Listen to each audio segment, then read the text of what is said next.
And on day one, we will begin the largest domestic deportation operation in American history. Okay, sign me up.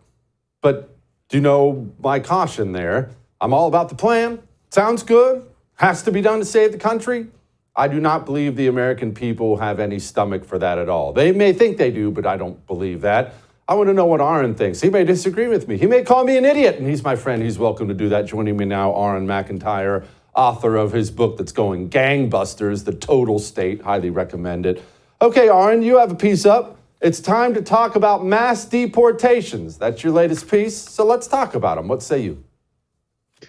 Mass deportations have become absolutely critical. There could have been a time in which we secured the border and then figure out everything internally once we had stopped the constant flow of new people into the country. But that has come and gone. We now have tens of millions of illegal immigrants in the United States, and the Biden administration has made yet another move attempting to go ahead and give out amnesty to hundreds and thousands of these people.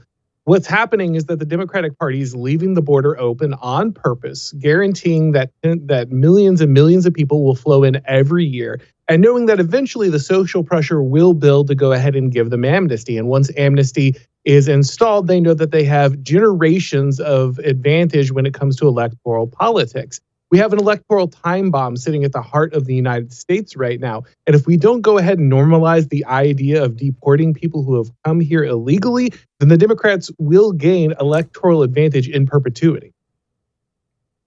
Agreed on all counts. My concern, Auron, is that the American people have no stomach for this. I remember 2016, Trump gets elected, does some good things at the border. One of them, of course, holding these people in detention centers. And I remember, I know you do too, the op they ran against him, kids in cages, crying, congresswomen. And about 15 minutes later, the Trump administration ended the child separation policy. Have to look good for the media. So you're telling me the same administration and the same American people who did that, they're going to round up whole families and deport them back to Guatemala? Don't see it happen.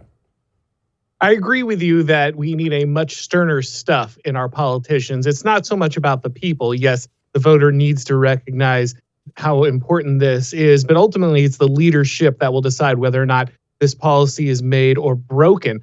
Critical also to understand that it's not really about rounding up tens of millions of people. With a simple adjustment to the way we do business in the United States, we can create a massive amount of self-deportation. Go ahead and enforce e-verify laws, making it almost impossible for illegal aliens to get work in the United States. Ban all non-essential medical care or anything else that the government would hand out to these people, make sure that they're not allowed to go ahead and enroll in schools, go ahead and make significant changes, highly tax remittances. These are all things that we could do that would change the incentive structure for people to come into the United States. Even just enforcing the border would radically change the relationship that new immigrants have with the United States. If they know that the vast majority of them are going to get turned around at the border, they're going to stop coming. And if you can't guarantee that your family and friends are all going to get moved in and receive large amounts of benefits and work when they come across the border, the incentive to stay here goes down. If you can't get work, you can't get medical care, you can't get any of these freebies, and you can't speak the language, then really, what are you doing here? I agree that ultimately we do need sterner stuff, but I think that there is a large amount of people who would simply remove themselves from the United States if they didn't have a large amount of economic incentive to stay around. Yeah, I'm doubtful we have the ability to do that. We're not going to get California to enforce e-verify, for instance. You're going to have these blue states that are just going to take in all these dirt balls from all over the world. But it is what it is. All we can do is cross our fingers because you're right. To save the country, we have to do it. We have to do it. Another thing out there Trump's saying on the campaign trail is this about the Department of Education. And I will shut down the federal Department of Education, and we will move everything back to the states where it belongs and where they can individualize education and do it with the love for their children. Okay, again, agreed, 100%. How do we do that? Well, every Republican president since Ronald Reagan has promised to do this. Uh-huh. And of course, Ronald Reagan promised to do this right after it was created under Jimmy Carter. And none of them have done this. Is Donald Trump going to be better at this than Ronald Reagan? I'd love to believe that's true, but ultimately, I'm not sure if it will be. It does, of course, need to happen. But I think this is why most of these significant actions are more likely to happen at the state level. For instance, in my state of Florida, we've had a big push to decouple the student and their funding from the system itself. And now we have a large number of public schools that are considering closing their doors because so many people have moved their children to homeschool or private school or charter school. And so this is a significant way to go ahead and change that. Would it be great to go ahead and get rid of this top-down Department of Education disaster? Yes, absolutely. But we don't have to wait for that. There are real changes that can be made in very significant ways at the state level. Okay, so let's focus on that then, Auron. We love to talk national politics. Obviously, it's all the headlines on every news program, national this and national that. But if you look at the future of America as being rocky, as the 50 states are held together by a thread at this point in time, isn't our future local and statewide? Isn't that really the future of freedom-loving people? I'm sorry, I don't have any faith in the federal government, no matter who controls it.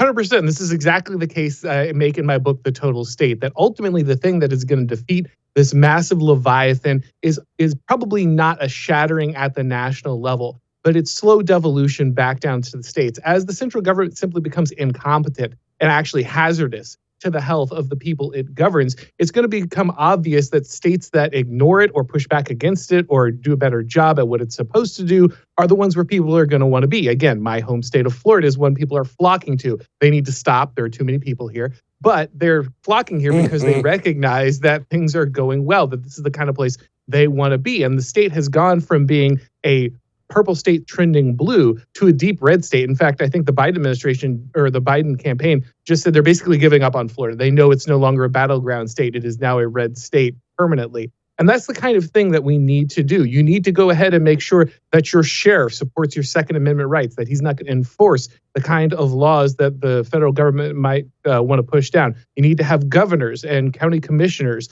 that are going to go ahead and push back against this stuff. This is where action needs to be taken. Again, I would never count out completely a change in Washington, but we can get things done at that state and local level that can radically change your life right away. Is this a bad time to bring up that I'm currently looking at buying a place in Florida, Auron? Are you going to be upset if I buy a place in Florida? Because, man, every time we go to Florida, it's awesome. Look, Jesse, you're the one. You're the one I'm going to let. You're the last one who's allowed to come in. Everybody else, we're slamming the door behind you. But you get a special dispensation. Thank you. All right. Do we have the will for all this, Auron? I'm talking about everything we just talked about. Local politics, state politics, forget all the national stuff. Are we getting the will to take back our communities? Are we getting the will to run these dirty commies out of the public library and off the school board? And it seems like, obviously we're not there, but it seems like we are getting there. Am I wrong? You're right to be skeptical at first about whether or not people will have the will to do this, whether they have the motivation. But the answer is simply we don't have any other option.